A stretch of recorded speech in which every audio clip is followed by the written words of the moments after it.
Shalom saudara-saudara yang dikasihi oleh Tuhan. Hidup kita baik dalam keadaan lancar ataupun hidup kita di dalam pergumulan. Sebetulnya kehidupan kita sedang berada di dalam peperangan rohani yang sangat hebat. Karena saudara, ketika engkau lancar ataupun engkau dalam kehidupan yang penuh pergumulan, engkau harus berjaga-jaga. Karena melalui semua pengalaman itu, jikalau engkau tidak berhati-hati, engkau bisa jatuh. Oleh karena itu, saudara yang kasih dalam Tuhan, marilah kita selalu bersandar Tuhan di dalam setiap aspek hidup kita. Salam jumpa dalam program Tuhan adalah Gembalaku. Saudara, kehidupan manusia di dunia ini tidak pernah dapat berada di zona netral, yaitu dengan berkata bahwa saya tidak mempercaya Tuhan Yesus, saya ingin menjadi orang yang merdeka saja. Saudara, tidak ada seorang manusia menjadi manusia yang merdeka, karena semua manusia telah berada di bawah kuasa dosa. Saudara, tanpa seseorang menjadi milik Kristus, ia menjadi milik si jahat. Saudara, kehidupan manusia bukan saja berada di antara materi-materi yang ada, tapi kehidupan manusia juga ada di tengah-tengah kuasa si jahat yang menggiring manusia kepada kebinasaan. Saudara, kita harus menyadari bahwa kematian Kristus di atas kayu salib membinasakan perbuatan-perbuatan si jahat. Saudara, firman Tuhan di dalam 1 Yohanes pasal ketiga ayat 8 berkata begini, "Barang siapa yang tetap berbuat dosa berasal dari iblis, sebab iblis berbuat dosa dari mulanya. Untuk inilah anak Allah menyatakan dirinya, yaitu supaya ia membinasakan perbuatan-perbuatan iblis itu." Saudara, sehingga saudara, ketika engkau dan saya percaya Tuhan Yesus, maka engkau menjadi milik Tuhan Yesus. Engkau lepas daripada kuasa si jahat. Saudara, kita berkata roh yang ada di dalam diri orang percaya lebih besar daripada roh yang ada di dalam dunia ini. Dan tidak ada seorang pun yang dapat merebut kita dari tangan Bapa yang di surga. Saudara, mari kita membaca firman Tuhan dari 1 Samuel pasal yang kelima. Sesudah orang Filistin merampas tabut Allah, maka mereka membawanya dari Eben Haeser ke Asdod. Orang Filistin mengambil tabut Allah itu, dibawanya masuk ke kuil Dagon dan diletakkannya di sisi Dagon. Ketika orang-orang Asdod bangun pagi-pagi, pada keesokan harinya, tampaklah Dagon terjatuh dengan mukanya ke tanah di hadapan tabut Tuhan. Lalu mereka mengambil Dagon dan mengembalikannya ke tempatnya. Tetapi ketika keesokan harinya mereka bangun pagi-pagi, tampaklah Dagon terjatuh dengan mukanya ke tanah di hadapan tabut Tuhan. Tetapi kepala Dagon dan kedua belah tangannya terpenggal dan terpelanting ke ambang pintu. Hanya badan Dagon itu yang masih tinggal. Itulah sebabnya para imam Dagon dan semua orang yang masuk ke dalam kuil Dagon tidak menginjak ambang pintu rumah Dagon yang di Asdod sampai hari ini. Tangan Tuhan menekan orang-orang Asdod itu dengan berat, dan ia membingungkan mereka. Ia menghajar mereka dengan borok-borok baik Asdod maupun daerahnya. Ketika dilihat orang-orang Asdod bahwa demikian halnya, berkatalah mereka, tabut Allah Israel tidak boleh tinggal pada kita, sebab tangannya keras melawan kita dan melawan Dagon Allah kita. Sebab itu mereka memanggil berkumpul kepadanya semua raja kota orang Filistin, berkata, "Apakah yang akan kita lakukan dengan tabut Allah Israel itu?" Lalu kata mereka, tabut Allah Israel harus dipindahkan ke Gad. Jadi mereka memindahkan tabut Allah Israel itu ke sana. Tetapi setelah mereka memindahkannya, maka tangan Tuhan mendatang kegemparan yang sangat besar atas kota itu. Ia menghajar orang-orang kota itu, anak-anak dan orang dewasa, sehingga timbul borok-borok pada mereka. Lalu mereka mengantarkan tabut Allah itu ke Ekron. Tetapi sesampai tabut Allah itu di Ekron, berteriaklah orang Ekron itu demikian, "Mereka memindahkan tabut Allah Israel itu kepada kita untuk mematikan kita dan bangsa kita." Sebab itu mereka memanggil berkumpul semua raja kota orang Filistin itu dan berkata, "Antarkanlah tabut Allah Israel itu, biarlah itu kembali ke tempatnya, supaya jangan dimatikannya kita dan bangsa kita. Sebab di seluruh kota itu ada kegemparan maut. Tangan Allah menekan orang-orang di sana dengan sangat berat. Orang-orang yang tidak mati dihajar dengan borok-borok, sehingga teriakan kota itu naik ke langit." Saudara yang dikasihi oleh Tuhan, sebagai orang percaya, marilah kita harus menyadari bahwa si jahat atau iblis, dia terus berkeliling, mengaum seperti singa untuk mencari mangsanya. Dan dia bekerja di tengah-tengah dunia ini, dan kita bisa menyaksikan, bukan menyaksikan peperangan rohaninya, tetapi kita menyaksikan kerusakan-kerusakan yang terjadi melalui pengaruh daripada kuasa si jahat. Saudara, bagaimana kuasa si jahat itu bekerja, kita bisa menyaksikan di dalam kisah, di dalam Injil. Bagaimana seorang Yudas Iskariot bisa dipakai oleh kuasa si jahat untuk menyerahkan Tuhan Yesus dan menjadi pengkhianat. Karena Yudas Iskariot, dia menjadi seorang yang mencintai uang. Saudara yang kasih dalam Tuhan, iblis bisa memakai segala cara untuk mempengaruhi seseorang. Dan khususnya iblis masuk melalui dosa-dosa manusia. Saudara, dosa manusia menjadi celah bagi iblis untuk masuk dan mempengaruhi dan memimpin kepada kerusakan. Saudara, apakah pesan firman Tuhan bagi kita hari ini? Yang pertama, saudara, peperangan rohani merupakan realitas yang sesungguhnya, meskipun kita tidak bisa melihat dengan kasat mata kita. Saudara, firman Tuhan berkata begini, sesudah orang Filistin merampas tabut Allah, maka mereka membawanya dari Eben Haeser ke Asdod. Orang Filistin mengambil tabut Allah itu, dibawanya masuk ke kuil Dagon dan diletakkannya di sisi Dagon. Saudara yang dikasih oleh Tuhan, saudara, orang Filistin merampas tabut Allah dan ditaruh di kuil Dagon dan ditaruh di sisi daripada dewa Dagon. Saudara, apa artinya? Saudara, pada zaman itu orang-orang yang menang perang dari bangsa-bangsa lain, setelah dia merampas ilah-ilah bangsa lain, maka ditaruh di kuil mereka yang kemungkinan menjadi salah satu yang mereka sembah. Tetapi saudara juga punya pengertian kenapa ditaruh di samping daripada Dagon. Saudara, ini menggambarkan saudara-saudara bahwa mereka sudah menang. Sehingga dewa yang dicuri itu atau dirampas itu harus melayani Dagon. Saudara, itulah yang dilakukan oleh orang-orang Filistin kepada tabut perjanjian Allah, saudara.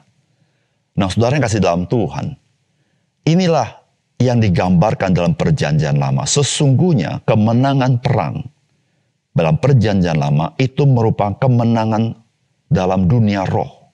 Dan itulah yang digambarkan perjanjian lama supaya kita mengerti bahwa kehidupan kita tidak pernah lepas dari peperangan rohani. Saudara yang kasih dalam Tuhan, ketika seorang manusia kalah dalam hidup ini, mereka harus melayani si jahat. Karena si jahat menjadi pemiliknya. Saudara, di dalam Efesus pasal 6 ayat 11-12, firman Tuhan menasihatkan kita demikian. Kenakanlah seluruh perlengkapan senjata Allah, supaya kamu dapat bertahan melawan tipu muslihat iblis. Karena perjuangan kita bukanlah melawan darah dan daging, tetapi melawan pemerintah-pemerintah, melawan penguasa-penguasa, melawan penghulu-penghulu dunia yang gelap itu, melawan roh-roh jahat di udara. Saudara yang dikasih oleh Tuhan, Alkitab dengan tegas dan urgen mengatakan kepada kita supaya kita mengenakan seluruh perlengkapan senjata Allah. Saudara, hari ini berapa banyak orang Kristen hidup dengan tidak berjaga-jaga, yaitu tidak terlalu concern dengan perkara rohani, tapi lebih concern kepada perkara-perkara yang sifatnya materi. Saudara yang kasih dalam Tuhan, dari mana kita tahu? Saudara, berapa banyak orang Kristen yang membaca Alkitab, yang sungguh-sungguh belajar firman Tuhan, dan sungguh-sungguh melakukannya. Berapa banyak orang Kristen yang rela memberitakan kabar baik kepada orang lain. Berapa banyak orang Kristen yang hidup dengan iman. Dan berapa banyak orang Kristen yang menghargai keselamatan yang diberikan kepadanya. Dan selalu itulah yang menjadi pegangan hidup dia. Bahwa dia sebagai orang yang diselamatkan, dia ingin menyenangkan hati Tuhan. Saudara-saudara, ketika orang Kristen tidak berjaga-jaga seperti ini, itu menggambarkan orang Kristen sesungguhnya tidak sadar bahwa kita sedang berada di dalam peperangan rohani. Apapun situasi dan kondisi yang kita alami. Oleh karena itu, saudara, tidak heran hari ini berapa banyak orang Kristen yang jatuh di dalam dosa. Saudara, kita tidak perlu menyebutkan berapa banyak dosa yang dilakukan oleh orang percaya. Tetapi saudara, itu menandakan satu hal. Orang Kristen tidak menyadari bahwa kehidupan kita sedang dalam peperangan rohani. Saudara, kenyataan-kenyataan ini kelihatan dari mana?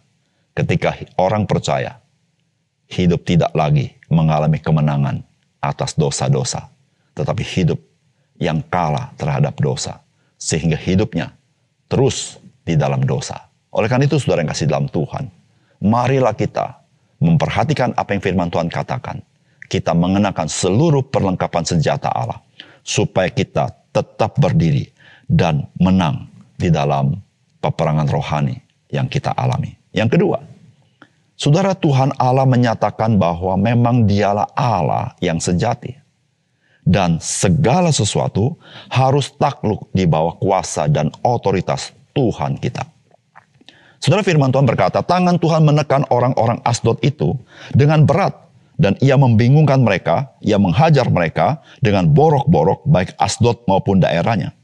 Kemudian dikatakan di ayat yang ke-11, sebab itu mereka memanggil berkumpul semua raja kota orang Filistin itu dan berkata, antarkanlah tabut Allah Israel itu, biarlah itu kembali ke tempatnya, supaya jangan dimatikannya kita dan bangsa kita.